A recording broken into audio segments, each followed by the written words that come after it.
After we have filled up our supplies and the cannons are loaded, we set off towards the sun, and of course, we have nothing good in mind. But who will make a suitable victim now? Above our convoy, we see our total ship strength. We can also see these values above the convoys sailing around, and can thus better assess whether we are dealing with easy prey or a real challenge. Once you have identified a victim, all you have to do is raise the Jolly Roger flag and get within range of the convoy. At this point, you switch to the comparison screen. There you can see, among other things, how good your chances are of winning this naval battle. On the left side you see your vessels, and on the right side, the vessels of your opponent. If you are the attacker, you have the choice to start the attack directly or to give your opponent the chance to buy himself free. In this case, you get goods without harming anyone and you go your separate ways. This option is chance-based and does not guarantee that it will work. With the third option, you change your mind and leave the fight. This option is not available if you are attacked. Let's start a fight. You are now in the naval battle area.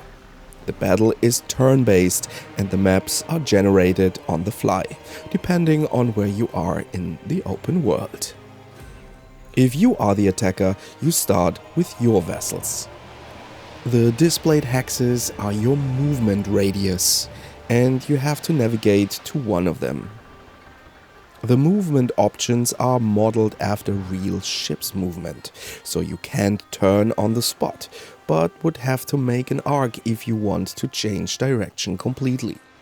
Further possibilities to perform actions are the captain's abilities, which you can unlock and upgrade by leveling up. These abilities can also be obtained by upgrading the ships at various harbor masters. We have already equipped the mortar here before and can send a greeting from afar with it. These actions cost action points, which are displayed as skull coins directly above. After you are done with your moves, it's the opponent's turn. In the new round you see that we can't move close fields. Since we moved a few fields in the last round, we now have a minimum movement. The ship is in full movement and could not stop abruptly in real life. If a rock would stick out in this minimum movement area, or you are too close to the mainland, you could collide with it, which would at least lead to ship damage or worse. We select this hex next to the opponent. Some of the hexes are now filled to varying shades of white. The whiter the field in which the enemy vessel is located, the greater the probability and fierceness with which we can hit him with our cannons. How the areas are arranged depends on the equipped cannon. If you manage to drive between two enemies, you have the possibility to fire both broadsides to directly damage two ships with one move. You must have noticed the symbols on some of the hexes.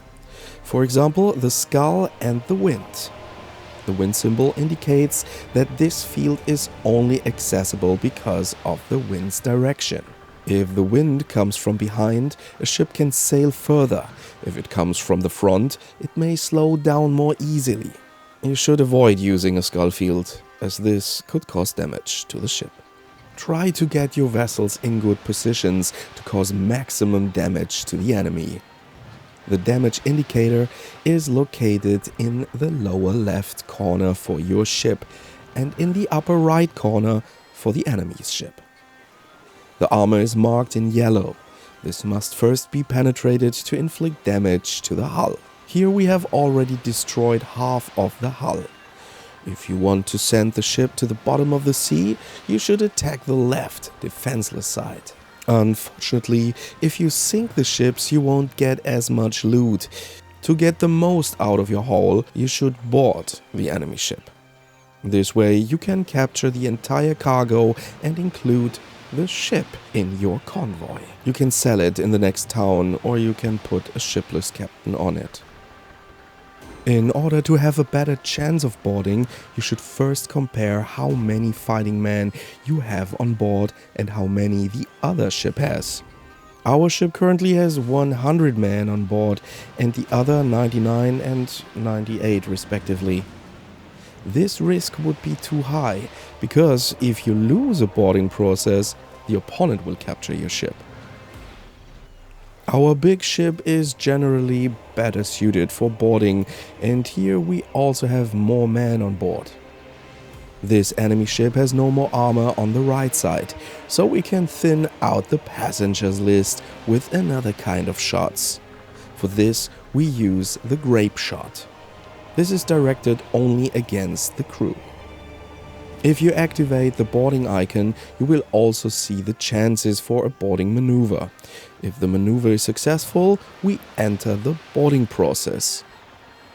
On the barometer, we see to what percentage we are here in front or behind. Below left, we get the number of our crew and their morale displayed. Here's where it starts. How aggressive do you want to be, and what are your chances that this choice will work at all? Only the dice will decide that. We go for the 89% chance. This way we usually make a smaller progress, but the chance to gain further advantage is of course bigger. After each turn, you can see how the morale and the number of crew changes. The ships that are currently in a boarding process will no longer actively participate in the naval battle, but can still be attacked by other ships. So before you start a boarding process, you should always be sure that you have the naval battle under control. We now sink another enemy ship and can fully concentrate on boarding the last one. Since we are outnumbered, we can let another of our ships intervene in the boarding process to increase our chances. After a few rounds, we have captured the enemy's ship and now not only have all the goods captured, but also a brand new ship that we can keep to make money at the harbor master later.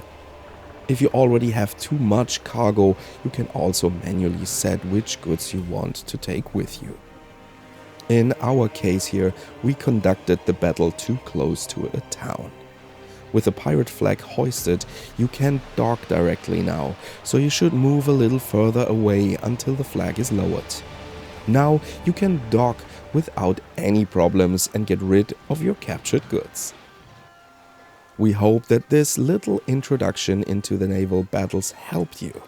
Next time we're gonna talk about your ship modifications. So maybe it is a good idea to leave a like and a subscription, and you won't miss any more news and guides about our games. And very important, activate the notification bell. See you soon. Goodbye.